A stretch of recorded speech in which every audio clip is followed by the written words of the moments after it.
Yeah, I think at the moment everyone is really frustrated, even us as players, our supporters. But then, like I said, it's just a matter of us focusing more and putting more effort. And like I said, we're not playing bad, but just put more effort on getting goals uh, and making sure that we go up the log and also stay as far as we can in the cup and go to the finals and also win it. About the table and the teams below us having games in hand and they are winning their games.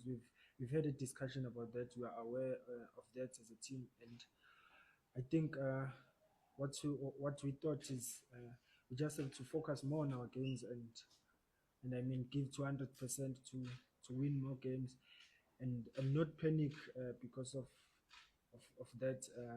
So I think we are just focused and making sure that every game now we play is a cup final and we give it our best.